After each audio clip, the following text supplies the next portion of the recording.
In this part, let us look at Bedrock and Guardrail. There are two things. Bedrock, what is Bedrock first, and then we will understand what is Guardrail. So please subscribe if you have not done. There are 1,000+ videos which will help you with cloud certifications, AWS, Azure, GCP. See, Bedrock is a generative AI platform which is from AWS. Just like we have Azure Copilot, similar to that, we have AWS Bedrock. That is one thing. It has various models inside it. So Amazon has its own models as well as it has uh, open source models.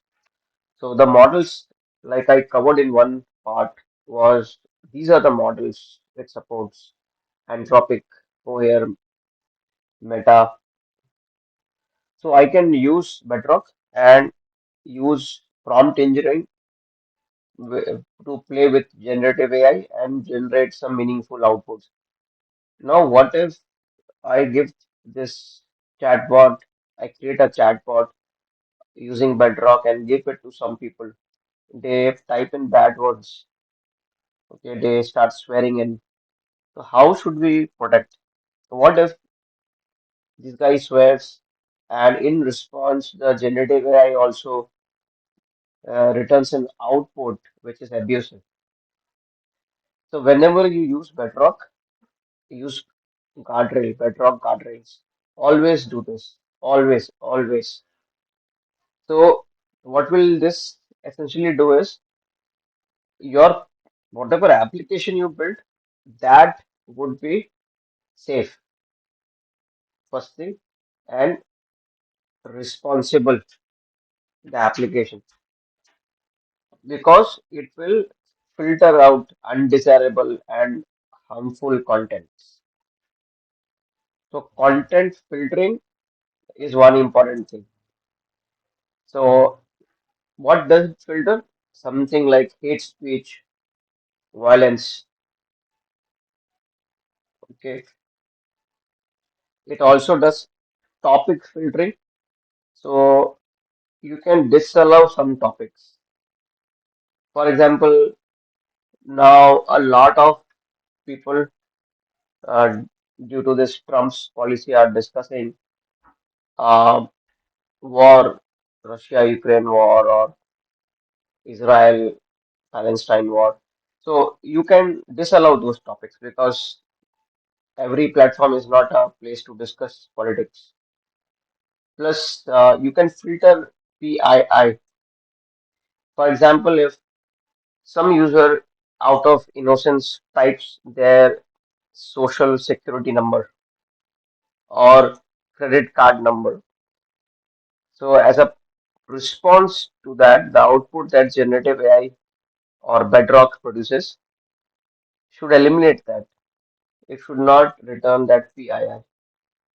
This is one. Second is the moment you type that prompt with the credit card number, it should say, boss, I am finding something wrong here. Please do not share sensitive information. I am not going to process this. This is what will happen if you use guardrail. Now, the next thing is word filtering. You can block specific words and phrases. So, in terms of US, they talk a lot about he, female, she, man, and whatever, I don't know, transgender and gay and those things. So, we want to filter that out. We want to filter that out because your application may be a professional business application. You don't want those topics to be discussed, probably. I'm just giving an example. We right to say anything as per constitution does not mean all platforms are meant for that. Then the guardrail is very good at hallucination detection. See, would you like if you're talking to a chatbot, a bank chatbot, and that guy gives you wrong information? Would you like that? No. So this guy, the Bedrock uh, guardrail, it will make sure. that hallucinations are not there. It will help identify correct and factual claims. So that is something which it will do. And last but not the least, automated reasoning. So it will help prevent factual errors from hallucinations. So it will use logically accurate and verifiable reasoning. That way, your response that your Bedrock application produces, that can be trusted.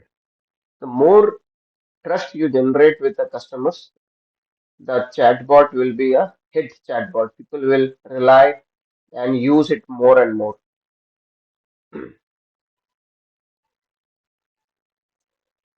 So please subscribe to this channel and hit the bell button, become a subscriber. Plus, you can become a cloud kernel member. Lot of paid content are there, questions, answers, explanations.